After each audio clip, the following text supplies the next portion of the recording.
கர்த்தருடைய பரிசுத்த நாமத்திற்கு ஸ்தோத்திரம். கர்த்தர் என்னையும் கூட இங்கு ஒரு சாட்சியாய் நிறுத்தினபடியினாலே நான் கர்த்தரை நன்றியோடு ஸ்தோத்திரிக்கிறேன். அநேகர் எனக்காக வேண்டுதல் செய்திருக்கிறீர்கள். பரிசுத்தவான்கள் அநேக தடவை என் ஜீவனை பிசாசனிடத்திலிருந்து போராடி எனக்கு ஜீவனை ஆண்டவரிடத்திலிருந்து பெற்றுக்கொண்டு கொடுத்திருக்கிறார்கள். நான் கேன்சர் வியாதியினாலே பாதிக்கப்பட்டவளாய் காணப்பட்டிருந்தேன். இந்த வருடம் தொடங்கி இது எனக்கு 4வது வருஷமாய் அது காணப்பட்டு கொண்டிருந்தது. அந்த சமயத்திலே நான் ஸ்டேஜ் 3 முடிவில் தான் எனக்கு இந்த கேன்சர் வியாதி கண்டுபிடிக்கப்பட்டது. 2 மாதங்களுக்குள்ளாகவே நான் ஜனவரி மாதம் ஸ்டேஜ் 4க்கு நான் தள்ளப்பட்டவளாய் காணப்பட்டேன். அப்பொழுது எனக்கு கீமோ தெரப்பி என்றதான ஒரு ட்ரீட்மெண்ட் அது எனக்கு கொடுத்தார்கள். நான் என்னுடைய கான்ஷியஸ் எல்லாம் இழந்துதான் இருப்பேன். என்னை எப்பொழுதும் ஆக்சிஜன்ல தான் வச்சிருப்பாங்க. அந்த சமயத்திலே தான் இந்த பரிசுத்தவான்கள் என் வீட்டிற்கு வந்து ஜெபிக்க ஆரம்பித்தார்கள். அப்பொழுது ஆண்டவர் அந்த ஹாஸ்பிட்டல்ல இருந்து என்னை வெளியில வர உதவி செய்தார். ஆனாலும் எனக்கு சுகம் கிடைக்காதவளாகவே நான் காணப்பட்டு கொண்ட வேளையிலே நான் தெய்வீக சுகத்துக்காக நிற்க ஆரம்பித்தவளாய் காணப்பட்ட பொழுதுதான் பிசாசு என்னிடத்திலே அதிகமாய் போராட ஆரம்பித்ததை நான் உணர ஆரம்பித்தேன். அந்த ட்ரீட்மெண்ட் வேதனைகளை விட நான் தெய்வீக சுகத்துக்கு நிற்க ஆரம்பித்த பொழுதுதான் பிசாசு என் சரீரத்திலே அதிக போராட்டங்களை கொண்டு வரவனாகவும் அநேக பாடுகளுக்கு மத்தியிலே நான் தள்ளப்பட்டவளாகவும் நான் காணப்பட்டு கொண்டிருந்த வேளையில் நான் தெய்வீக சுத்தத்துக்காக நான் நிற்பேன் என்ற அதிக நாட்கள் நான் போராட கொண்ட வேளையில் தான் அப்பொழுது சொல்வார்கள், நீ சுகம் கிடைத்தால் சாட்சி சொல்ல வேண்டும் என்று. நான் என் கணவரிடத்திலும் என் வீட்டாரிடத்திலும் அதிகமாக போராடினவளாய் காணப்பட்டேன். என்னை ஹாஸ்பிட்டல் கூட்டிட்டு போகாதீங்க, கூட்டிட்டு போனீங்கன்னா நான் மரணத்துல ஆயிடுவேன், என்னை அப்படியே விட்டுடுங்க, என்னை ஏசப்பா பார்த்துக்குவாங்க அப்படின்னு சொல்லிட்டு நான் அவங்க கிட்ட தனிமையாக போராட ஆரம்பித்தேன். அப்பொழுது அவங்க சொன்னாங்க, சரி நாங்க விடுறோம், ஆனா நீ உன்னோட டயட்ல இருந்து எல்லாமே நீ பார்த்துக்கணும் அப்படின்னு சொன்னாங்க.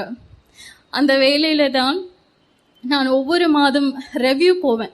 சரி சாட்சி கொடுக்கணும், எனக்காக அநேக பரிசுத்தவான்கள் ஜெபித்து கொண்டிருக்கிறார்கள், எனக்கு கண்டிப்பா சுகம் கிடைக்கும்னு சொல்லி நான் ஒரு கான்ஃபிடென்ட்டா நான் வந்து ரெவ்யூ போய் கொண்டிருப்பேன். ரெவ்யூ போகும்பொழுது பார்த்தீங்கன்னா எனக்கு பாசிட்டிவா எனக்கு ரிப்போர்ட்ஸ் வராது, எனக்கு நெகட்டிவாக தான் ரிப்போர்ட்ஸ் வரும்.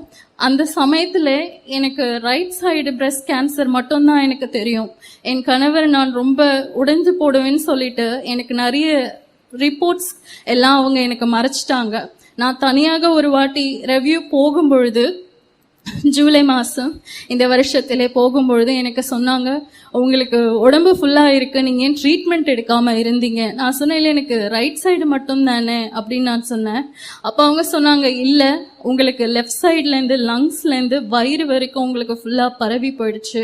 இப்போ உங்களுக்கு உங்களோட தொண்டையிலயும் வந்து அந்த கேன்சர் செல்ஸ் வந்திருக்கு, நீங்க FNAC பண்ணியே ஆகணும், இல்லைன்னா நீங்க உங்க வாய்ஸை இழந்துடுவீங்க, ஒரு 3 months உங்களுக்கு கேரண்டி அப்படின்னு சொல்லியிருந்தாங்க.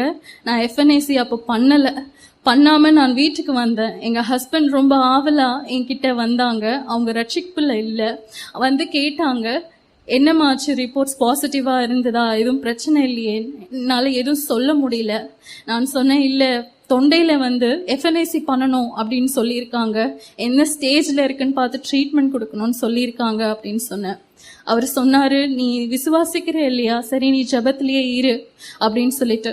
நான் ரொம்ப வெக்கப்படுவேன். ஊழியக்காரங்க வந்து கேட்பாங்க, ரிப்போர்ட்ஸ் என்ன ஆச்சுன்னு சொல்லி. இல்லை எனக்கு இந்த மாதிரி ஆயிருச்சுன்னு சொல்லுவேன். அவங்க சொல்லுவாங்க, கவலைப்படாதீங்க, ஜெபிக்கலாம் அப்படின்னு சொல்லுவாங்க. எனக்கு பசி உண்டாகி 4 வருஷமா எனக்கு சாப்பாடு சரியா இருக்காது. நான் ஒரு தண்ணி குடிச்சா கூட அது ஒரு வாமிட்டிங் சென்சேஷனாகவோ இல்லை ஒரு லூஸ் மோஷனாகவுமே நான் காணப்பட்டேன். அந்த வேளையிலே தான் நான் திருப்பி செப்டம்பர் மாதம் என்னானது, திருப்பி நான் சிக்காக ஆரம்பித்தேன். செப்டம்பர் மாதம் என்னோட பல்ஸ் அதிகரித்து சடனாக லோ ஆக ஆரம்பித்தது. என் வீட்டில் வேலை செய்கிறதான தாயார் இமீடியட்டாக சர்ச்சுக்கு ஃபோன் அடிச்சாங்க, அவங்க கான்ஷியஸ் போயிட்டு இருக்கு, கொஞ்சம் சீக்கிரம் வாங்க. பரிசுத்தவான்கள் என் வீட்டிற்கு வந்தார்கள்.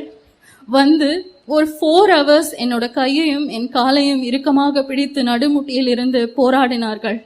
அப்பொழுதுதான் பிசாசானவன் என்னிடத்தில் அதிகமாய் போராட ஆரம்பித்தான். நீ இவ்வளோ தூரத்துக்கு நிக்கிறியே, உனக்கு இன்னும் சுகம் கிடைக்காம இருக்கே, நீ எதுக்கு வேஸ்டா நின்றுட்டு இருக்க அப்படின்னு சொல்லிட்டு. ஒரு பக்கம் தூதர்கள் என்ன பண்ணிட்டு இருக்காங்கன்னா, அவர்களை நான் செய்ததான நன்மைகளை எனக்கு சொல்லிக்கொண்டு அவர்களும் ஒரு பக்கம் துதித்து கொண்டிருக்கிறார்கள், என்னை துதிக்க சொல்லி கொண்டிருந்தார்கள். என் வாய் சுத்தமாக வரல. டாக்டர் சொன்ன மாதிரி என்னோட வாய்ஸை நான் கொஞ்சம் கொஞ்சமா இழக்க ஆரம்பித்து விட்டேன். நான் இந்த கேன்சர் வியாதி அடிக்கப்படுவதற்கு முன்பாக நான் என் ஜீவியத்திலே ஒரு காரியத்தை சொல்ல ஆசைப்படுகிறேன். நான் இந்த கேன்சர் வியாதி அடிக்கிறதுக்கு முன்னாடி நான் நல்ல ஒரு சுகமான வாழ்க்கையை வாழ்ந்து கொண்டிருந்தவளாய் காணப்பட்டு கொண்டிருந்தேன். உலக பிரகாரமான காரியங்களிலே ஆண்டவர் எனக்கு அநேக ஆசீர்வாதங்களை தந்து என்னை ஐஸ்வர்யமாய் வாழ வைத்துக் கொண்டிருந்தார். ஆனால் நான் அந்த சமயத்திலே நான் என் நேசரை மறந்தவளாய் காணப்பட்டு கொண்டிருந்தேன். நான் என் வேலை விஷயமாக அநேக நாடுகளுக்கு சென்று வருவதுண்டு. அப்பொழுது பார்த்தீங்கன்னா, உதாரணத்துக்கு நான் சொல்றேன், நான் என்னோட அழகுல ரொம்ப முக்கியத்துவம் கொடுப்பேன். நான் ஹேர் கட்டிங்ல ரொம்ப முக்கியத்துவம் கொடுப்பேன். என்னோட ஃபேஸுக்கு மட்டுமே நான் 10,000 rupees செலவு பண்றவளாய் நான் காணப்பட்டு கொண்டிருந்தேன். பிகாஸ் எனக்கு அழகா இருக்கணும், என் வேலை அந்த மாதிரி அப்படின்னு சொல்லிட்டு. ஒரு நாள் திடீரென்று நான் படுக்கையிலே இருக்கும் பொழுது நான் ஆண்டவரிடத்திலே டெய்லி ஜெபிக்கிறது உண்டு, பைபிள் வாசிக்கிறது உண்டு, அநேக பொருத்தனைகளிலே நான் உறுதியாய் நிற்கதும் உண்டு. நான் சில வேலைகளிலே நான் வேலை விஷயமாக போகும்பொழுது ஜெபித்தும் போவதுண்டு. அந்த காரியங்களை இயேசுப்பா எனக்கு நல்ல முறையாக செய்து தருவதும் உண்டு. அப்படி இருக்கும் பொழுது ஒரு நாள் திடீரென்று நான் என் படுக்கையில் இருக்கும் பொழுது ஒரு தூதனானவன் என்னை மேலே எடுத்துக்கொள்ளப்பட்டதை நான் காணப்பட்டேன். என் ஆத்துமா மேலே சென்று கொண்டிருந்தது. நான் மரித்து விட்டேன் என்று நான் நினைத்து போய்கொண்டிருந்தேன். போகும் பொழுது மத்திய ஆகாயத்திலே அநேக பிசாசு கூட்டங்கள் சூழ்ந்து கொண்டிருந்ததை நான் கண்டேன். அப்பொழுது பூமியில் இருந்து அநேக புகை மண்டலமாக அநேகர் வீட்டிலிருந்து மேலே எழும்பி கொண்டிருந்ததை நான் கண்டேன். அப்பொழுது அந்த தூதன் கிட்ட கேட்டேன், இது என்னது அப்படின்னு சொல்லி நான் கேட்கும் பொழுது அவர் சொன்னாரு, இதெல்லாம் ஜபங்க அப்படின்னு சொன்னாரு. அதுல ஒரு சில ஜபத்தை பாத்தீங்கன்னா பிசாசு மூடி மூடி அதை ஸ்டாப் பண்ணிட்டு இருந்தான். சில ஜபங்கள் அவனை கிழித்து கொண்டு மேலே பரலோக வாசலிலே போய் நிற்கிறதையும் நான் கண்டேன். நான் அங்க போய் நிற்கும் பொழுது பரலோகம் மிகவும் அழகா இருந்ததையும் நான் கண்டேன். அது பாத்தீங்கன்னா அங்க நிறைய ஃப்ளவர்ஸ் தான் நான் ஃபர்ஸ்ட் பார்த்தேன். கார்டன் மாதிரி இருந்தது. ஃபர்ஸ்ட் பார்த்தேன். அந்த ஒவ்வொரு ஃப்ளவர்லயும் ஒவ்வொரு பேர்கள் எழுதியிருந்தது. அப்பொழுது நான் என்னுடைய பூ எப்படி இருக்கு அப்படின்னு சொல்லி நான் பார்க்கும் பொழுது என் பூ ஜீவனற்று இருந்தது, வாடி இருந்தது, அது சாகர நிலைமையில இருந்ததை நான் கண்டேன். ஆனா அந்த பூக்கு மேலே ஆண்டவருடைய கண்கள் இருந்ததையும் நான் கண்டேன். இருக்கும் பொழுது அநேக பூக்கள் வாடி இருந்தது, சில பூக்கள் சாகர நிலைமையிலும் இருந்தது. ஆனால் அது எனக்கு முக்கியமில்லை, என் பூதான் நான் பார்க்கணும்னு சொல்லி நான் போய் பார்த்தேன். அப்பொழுது ஒரு தூதன் அங்கிருந்து இருந்தார். நான் கேட்டேன், இது என்னது, எனக்கு இந்த வாசலை திறங்க, நான் உள்ள போகணும். அவர் சொன்னாரு, இல்ல நீ உள்ள போக முடியாது, நீனு அங்க போ அப்படின்னு சொன்னாரு. நான் எங்க போகணும் அப்படின்னு கேட்டேன். நீ அங்க போ, ஒரு தூதன் இருப்பாரு, நீ அவரிடம் போய் ஃபர்ஸ்ட் பேசு அப்படின்னு சொன்னாரு. அந்த தூதர்கள் ஒவ்வொருத்தரும் 17 feet ஹைட் இருந்தாங்க. என்னால அவர்கள் கிட்ட பார்க்கும் பொழுது அவங்க என்னை குனிஞ்சுதான் பார்த்து பேசிட்டு இருந்தாங்க, நான் அவங்களை நிமிர்ந்து பார்த்து பேசிட்டு இருந்தேன். அப்படி இருக்கும்பொழுது நான் ஒரு பெரிய டேபிளை பார்த்தேன். அந்த டேபிளுக்கு பக்கத்துல அநேக ஜனங்கள் வாக்குவாதம் பண்ணி கொண்டிருந்ததையும் நான் பார்த்தேன். அப்பொழுது நான் சொன்னேன், இவங்க ஏன் தூதங்க கிட்ட போய் ஏஞ்சல்ஸ் கிட்ட சண்டை போட்டுட்டு இருக்காங்க, ஏன் இப்படி பண்ணிட்டு இருக்காங்கன்னு சொல்லி நான் புலம்பிக் கொண்டு நான் அந்த டேபிள் கிட்ட வந்தேன். அப்பொழுது அந்த தூதன் என்னை பார்த்து கேட்டான், உனக்கு என்ன வேண்டும் அப்படின்னு என்று அந்த தூதன் என்னை கேட்டான். அந்த தூதன் கிட்ட நான் கேட்டேன், இந்த புக்கு என்னது என்று எனக்கு சொல்லுங்க, இது என் புக் என்னது? அவர் சொன்னார், இது ஜீவ புஸ்தகம் அப்படின்னு என்று சொன்னார். நான் திறக்க ரொம்ப ட்ரை பண்ணேன், அது என்னால திறக்க முடியல. அப்ப அவர் சொன்னார், இது உன்னால திறக்க முடியாது. அந்த புக் தங்கத்தால செய்யப்பட்டிருந்தது, எல்லாம் அங்க தங்கத்தால் இருந்தது. நான் சொன்னேன், உன் பேர் என்ன அப்படின்னு கேட்டாரு. நான் சொன்னேன், மறிச்சு நான் வந்திருக்கிறேன்னு நினைக்கிறேன், இந்த புக்ல என் பேர் இருக்கான்னு எனக்கு பார்த்து சொல்லுங்க. நான் ஓவர் கான்பிடென்டா இருந்தேன். ஏன்னா நான் 3 வேளையும் ஜெபிக்கிறேன், பைபிள் படிக்கிறேன், பொருத்தனைகளில் உண்மையா இருக்கிறேன்னு சொல்லி நான் ரொம்ப கான்பிடென்டா இருந்தேன். நான் நிறைய பேருக்கு ஹெல்ப் பண்றேன்னு சொல்லி ரொம்ப கான்பிடென்ட்ல போயிட்டு இருக்கும் பொழுது திடீரென்று அந்த தூதன் சொன்னான், உன் பேர் கிறுக்கப்பட்டிருக்கிறது அப்படின்னு என்று அவர் சொன்னான். என்னால நம்ப முடியல. அங்க வாக்குவாதம் பண்ணவர்களை விட என் சத்தத்தை நான் மிகவும் உயர்த்தி வாக்குவாதம் பண்ணப்பட்டவளாய் அந்த இடத்திலே காணப்பட்டேன். நான் சொன்னேன், எப்படி என்னோட பேர் கிறுக்கப்படும் மோசமான வாக்குவாதங்களில் நான் ஈடுபட்டேன். அப்பொழுது அந்த தூதன் சொன்னான், உன் பேர் கிறுக்கப்பட்டது அப்படின்னு சொல்லிட்டு சொன்னாரு. நான் சொன்னேன், இல்ல, நான் ஏசப்பாக்கு இவ்வளவுலாம் செஞ்சிருக்கேன். அப்ப அவரு எனக்கு பிடிக்கலன்னா அவர் என் ஜெபங்களுக்கு பதில் கொடுக்க மாட்டாரே. நான் கேட்ட காரியங்கள் எல்லாம் எனக்கு அவர் லகுவாய் செய்து முடித்திருக்கிறாரே, அப்புறம் எப்படி என் பேர் கிறுக்கப்பட்டு இருக்கும் அப்படின்னு சொல்லி வாக்குவாதத்துல ஈடுபடும் பொழுது ஒரு தூதன் வந்தார். அவர் என்னை அதட்டினார். இங்க என்னத்துக்காக நீ கத்திட்டு இருக்க அப்படின்னு சொல்லிட்டு கேட்டாங்க. அசனை என் பேர் கிறுக்கப்பட்டுச்சு, என்னை நீங்க இப்ப அக்னி கடல்ல தானே போட போறீங்க, நான் போக மாட்டேன், இங்க இருந்து ஏசப்பாவை கூப்பிடுங்க, நான் பார்க்கணும் அப்படின்ட்டு நான் சொன்னேன். அந்த தூதன் சொன்னான், உன்னால முடியாது, அவரை நீ பார்க்க முடியாது அப்படின்னு சொல்லிட்டு. எனக்கும் அந்த தூதனுக்கும் பயங்கர வாக்குவாதங்கள் ஏற்பட்டது. அவன் என்னிடத்துல கேட்டான், சரி நீ எல்லாவற்றையும் செய்து கொண்டிருக்கிறாய், உன் நன்மைகளை மாத்திரம் செய்து சொல்லியிருக்கிறாயே, நான் உன்னிடத்திலே சில கேள்விகளை கேட்கிறேன் என்று சொன்னான். ஃபர்ஸ்ட் கேள்வி அவர் எடுத்த பொழுது, நீ உன் புருஷன் வீட்டாரிடம் அன்பா இருக்கிறாயா அப்படின்னு என்றுதான் அவர் கேட்டார். என்னால பதில் கூற முடியல. நான் சாக்கு சொன்னேன், அவங்க ரட்சிக்கப்படல, நான் எப்படி அன்பா இருக்க முடியும் அப்படின்னு சொல்லி அவர்கிட்ட வாக்குவாதத்துல ஈடுபட்டேன். அப்ப அவரு சொன்னாங்க, நீ அவங்கள ஜட்ஜ் பண்ணணும்னு அவசியம் கிடையாது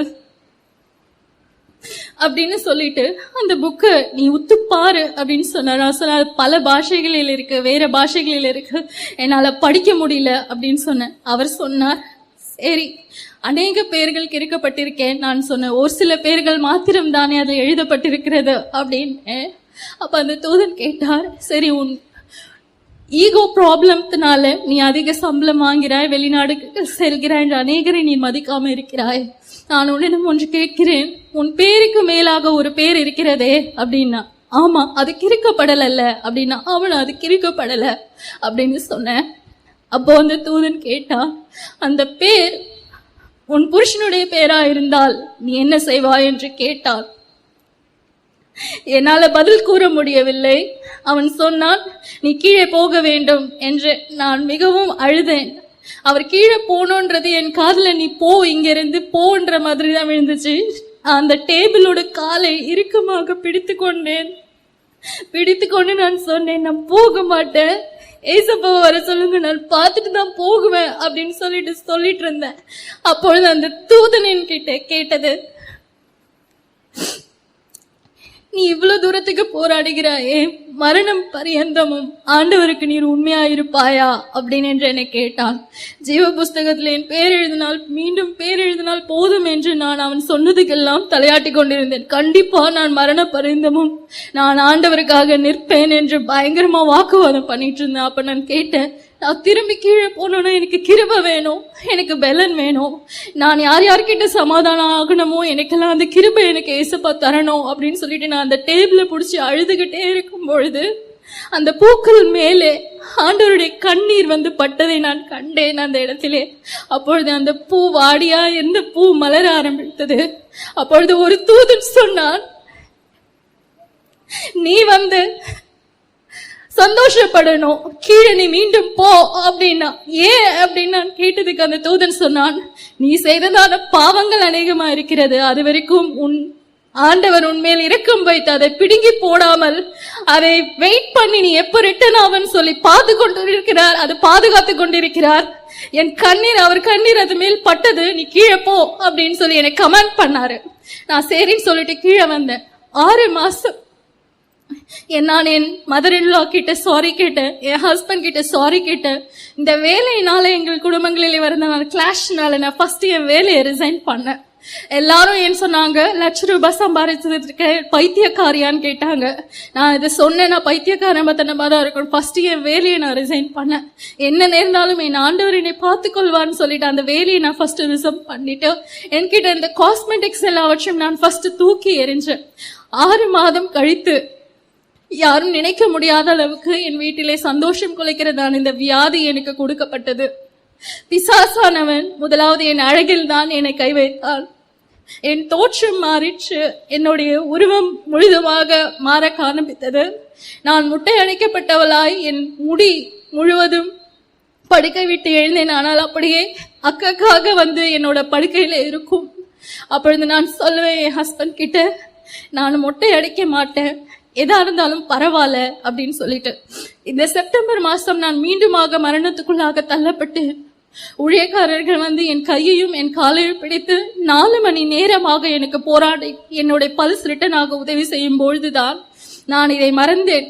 இந்த மாதிரி நம்ம ஒரு தூதன் கிட்ட சொல்லிட்டு வந்தோமே அப்படின்ட்டு. அப்பொழுதுதான் அந்த ஒரு தூதன் என் பக்கத்தில் இருந்து நான் செய்ததான நன்மைகளை கூறிக்கொண்டவனாய் இருந்து அவன் சொன்னான், நீ ஆண்டவருக்காக நிற்க வேண்டும், நீ ஆண்டவருக்காக நிற்க வேண்டும், நீ ஆண்டவருக்காக நிற்க வேண்டும் என்று. அப்பொழுதுதான் அந்த தரிசனம் மீண்டுமாக எனக்கு வெளிப்பட்டது. இந்த செப்டம்பர் மாதம் என்னோட சரீரம், ஊழியக்காரர்கள் எனக்கு பல்ஸ் வாங்கி கொடுத்துட்டு அவர்கள் ரிட்டர்ன் போனார்கள். நான் கொஞ்ச நாள் நல்லா இருந்தேன். திருப்பி நான் பிளட் வாமிட் எடுக்க ஆரம்பிச்சேன். என் சரீரம் அழுவி கொண்டிருந்ததை என்னால் உணர முடிந்தது. என்னுடைய முகம் முழுவதும் கருப்பாக மாறி என் வாய் வழியாக என் சரீரம் அழுவி கொண்டு என் மார்பு, என் வயிறு எல்லாமே அழுவிற நிலைமைக்கு இருந்தது. அப்பொழுது பிசாசானவன் மீண்டுமாக எனக்கு வந்து சொன்னான், இவ்வளவு தூரத்துக்கு போராடி என்ன பிரயோஜனம் இல்லையே அப்படின்னு சொல்லிட்டு இருந்தான். இந்த பேர் கிறுக்கப்பட்ட உடனே நான் ஒரு வேலை செய்தேன். 2 மாதம் நான் ஏசப்பாவை விடல. நான் என் அறைக்குள்ள போய் கதவை சாத்தி கொண்டேன். நான் செய்ததால பாவங்களை எல்லாவற்றையும் அறிக்கை செய்தவளாய் காணப்பட்டு கொண்டிருந்தேன். என் கால்களை முடக்கினேன். அப்பொழுது ஆண்டவர் என் கால் முடக்கப்பட்ட நேரத்தில் அவர் எனக்காக எழுந்து நின்றதையும் நான் கண்டேன். என் பேர் மீண்டுமாக அதில் எழுத காணப்பட்டேன். நான் அதை விலாவரியாக சொன்னால் நேரம் போதாது. அநேக அனுபவங்களுக்குள்ளாக கடந்து போகும்பொழுது இந்த வியாதி என்னை அடித்தது. இந்த FNAC பண்ணலன்னா உங்களுக்கு 3 months உங்களுக்கு வாய்ஸ் போயிடும் சொன்னாங்க. பிளஸ் என்னோட சரீரம் வந்து அழுவி கொண்டிருந்தது, ரத்தமும் சீழுமாகவே இருக்கும். நான் வெளியில அதிகமா வரமாட்டேன். ஏதோ விசேஷத்து ஜபங்கள் இருந்தால் வருவேன். சண்டே பின்னாடி உட்காந்துட்டு நான் போயிடுவேன். அந்த மாதிரி தான் இருந்தேன். ஆனா எனக்காக அநேக பரிசுத்தவான்கள் ஜெபித்தார்கள். அப்பொழுது செப்டம்பர் மாதம் வியாதிப்பட்டு முடிந்தவுடனே என் ஜெபத்தை நான் மாற்ற ஆரம்பித்தேன். நான் அதுக்கு முன்னாடி நான் பண்ண ஜெபம் என்ன எப்படின்னு கேட்டீங்கன்னா, ஏசப்பா எனக்கு இந்த வலி தாங்க முடியல, என்னை எடுத்துக்கோங்க, என் ஆத்துமா தாங்காது, எடுத்துக்கோங்க. ஏன்னா அந்த வலி எனக்கும் என் ஆண்டவருக்கும் மாத்திரமே தெரியும். அப்பொழுது நிறைய பேர் சொல்லுவாங்க, குழந்தை இருக்கு அதுக்காகயாச்சும் நீ ட்ரீட்மெண்ட் எடுக்கணும்னு என்னை குழப்புவாங்க.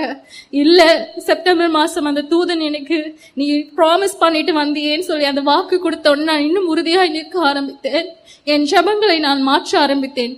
நீங்க சுகம் கொடுங்கன்னு வாக்கு தத்தங்களை வைத்து நான் என்னை சுத்திகரித்ததை நான் விட்டுவிட்டு நான் செபிக்க எப்படி ஆரம்பித்தேன் என்றால், ஆண்டவரே நீர் எனக்கு தந்ததான இந்த அழுகின சரீரத்துக்காக உமக்கு ஸ்தோத்திரம் ஸ்தோத்திரம் ஸ்தோத்திரம் என்று இரவும் பகலுமாக நான் ஸ்தோத்திரம் செய்யப்பட்டவளாக காணப்பட்டேன். அநேகருக்கு நான் இதை சொல்லவில்லை. கேட்டால் அவர்கள் சொல்வார்கள், நீ என்ன இந்த காரியம் செஞ்சுட்டு இருக்கேன்னு சொல்லுவாங்க. எனக்கு ரைட் சைடு காது ரேடியேஷன் ப்ராப்ளம்னால அதுவும் செயலிழந்து இருந்தது. போன் வந்தா என்னால அட்டென்ட் பண்ண முடியாது, அந்த மாதிரி இருப்பேன். எனக்கு வந்து ட்ரீட்மெண்ட் எடுக்கும் பொழுது எனக்கு இன்ஜெக்ஷன்ஸ் கொடுப்பாங்க. 10 வரைக்கும் கவுண்ட் பண்ண சொல்லுவாங்க. 5க்குள்ளேயே நான் வந்து தூங்கிடுவேன். என்னை எப்பவுமே தூக்கத்துல தான் வச்சிருப்பாங்க. என்னை ரெஸ்ட் எடுக்கணும்னு சொல்லி நான் இங்க 3 காரியங்களை ஆண்டவருக்கு மகிமைப்படுத்த காணப்படுகிறேன். FNAC பண்ண நான் வாய்ஸ் போயிடுன்னு சொன்னாங்க. இது 4வது மாதம். நான் இழந்ததான என்னுடைய வாய்ஸை ஆண்டவர் எனக்கு திருப்பி தந்தார். அதற்காக நான் கர்த்தரை நன்றியோடு ஸ்தோத்திரிக்கிறேன். நான் என் சரீரம் அழுகி நாற்றம் எடுத்தது. அது என் குடும்பத்தாருக்கும் என் வீட்டில் வேலை செய்கிறவர்களுக்கு மாத்திரமே அந்த விஷயம் தெரியும். அப்பொழுது அந்த கை மேல் வைத்து அந்த சொல்லி நான் ஸ்தோத்திரம் செய்வேன். ஆண்டவரே, நான் செய்ததான பாவங்கள் அநேகமா இருந்தாலும் எனக்கு நீ ஜீவனை தந்திருக்கிறீர். இதற்காக இந்த அழுகின சரீரத்துக்காக உமக்கு ஸ்தோத்திரம் ஸ்தோத்திரம் ஸ்தோத்திரம் சொல்லி நான் அதை ஜபத்தை மாற்ற ஆரம்பித்து நான் ஸ்தோத்திரத்தை மாத்திரம் ஏறெடுக்க ஆரம்பித்தேன். எனக்கு பசி உண்டாகி 4 வருஷம் ஆகிவிட்டது. இந்த ஃப்ரைடே ஜபத்துக்கு நான் வரணும் அப்படின்னு சொல்லி நான் ரொம்ப பிரயாசப்பட்டு எங்களோட மேடன் ரொம்ப கேட்டுக்கொண்டு அவங்களும் சரின்னு சொல்லி எனக்காக வந்தார்கள். வரும்பொழுது எனக்கு Thursday நைட்ல இருந்தே எனக்கு வயிற்று போக்கு மீண்டுமாக ஆரம்பித்தது, பிளட் வர ஆரம்பித்தது. என்னால ஒண்ணுமே பண்ண முடியாம இருந்தது. வெறும் அகைன் லிக்விட் ஐட்டமாவே நான் எடுக்கப்பட்டேன். அப்பொழுது இங்க வியாதிஸ்தர்களுக்காக ஜெபிக்க ஆரம்பிக்கும் பொழுது நான் ஆண்டவரிடத்துல என் வயிற்றுல கையை வைத்து சொன்னேன், ஆண்டவரே, என் பசி எனக்கு உண்டாய் பல வருஷங்களாக இருக்கிறது சுவாமி. நான் இந்த வியாதியினாலே சாப்பாட்டின் இச்சையை விட்டுவிட நீர் எனக்கு கிருபை செய்ததுக்காக நன்றி சுவாமி அப்படின்னு சொல்லி அந்த வயிற்று மேல கையை வச்சு ஜெபிக்க ஆரம்பித்தேன். ஜெபிக்க ஜெபிக்க ஜெபிக்க அந்த வலி குறைய ஆரம்பித்தது. நான் ஸ்தோத்திரத்தை மாத்திரம் ஏறெடுத்து கொண்டிருந்தேன். நான் வீட்டுக்கு போனேன். அதிகாலையில் வீட்டிற்கு போகும்பொழுது எனக்கு 4 வருஷம் கழிச்சு பசி அதிகமாய் உண்டாயிருந்தது. நான் அதுக்காக கர்த்தரை நன்றியோடு ஸ்தோத்திரிக்கிறேன். நான் செய்ததான பொருத்தனைகளிலே நான் உண்மையுள்ளவளாய் காணப்பட வேண்டும். என் கையை உயர்த்தி நான் காண்பிக்கிறேன். எனக்கு கர்த்தர் குழந்தையை போல புது ஸ்கின்னை எனக்கு தந்திருக்கிறாங்க. அதுக்காக நான் கர்த்தரை நன்றியோடு ஸ்தோத்திரிக்கிறேன். பிசாசு இதுக்கப்புறம் எனக்கு என்ன போராட்டம் கொடுப்பான் என்று தெரியாது. ஆனால் நான் கர்த்தருக்கு வாக்கு பண்ணபடி கர்த்தர் எனக்கு கிருபை தர வேண்டும். இந்த தீர்க்க தரிசனம் இன்றைக்கு எனக்கு தான். அதை நான் உறுதியா சொல்லுவேன். நான் போக வேண்டிய கட்டம் இன்னும் அதிக தூரமா இருக்கிறது. எனக்கு அதிக பலன் வேண்டும், அதிக கிருபை வேண்டும். நானும் என் குடும்பத்தாரும் வருகிறதான ஆக்கினைக்கு தப்பித்து செல்ல வேண்டும். திறப்பின் வாசலில் நான் நிற்க வேண்டும். அதற்காக நீங்கள் யாவரும் உங்கள் குடும்ப ஜெபங்களிலே ஜெபிக்குமாறு கேட்டுக்கொள்கிறேன். எனக்காக பரிசுத்தவான்கள் அநேக ஜெபங்களிலே எனக்காக ஏறெடுத்த ஜெபத்துகளுக்காகவும் அவர்களை நன்றியை தெரிவித்துக் கொள்கிறேன். நாங்கள் வருகிறதான ஆக்கினைக்கு தப்பித்து செல்ல உதவி செய்ய வேண்டும். கர்த்தர் எங்களுக்காக ஆயத்தம் பண்ணியிருக்கிறதான அந்த மேலே உள்ள பந்தியில் நாங்கள் கலந்து கொள்ள வேண்டும். நாங்கள் பின்மாற்றத்திற்கு போகக்கூடாது. நீங்கள் யாவரும் உங்கள் குடும்ப ஜெபத்திலே எங்களை நினைத்து ஜெபித்துக் கொள்ளுமாறு தாழ்மையுடன் கேட்டு என் சாட்சியை முடித்துக் கொள்கிறேன். கர்த்தருடைய பரிசுத்த நாமத்துக்கு ஸ்தோத்திரம்.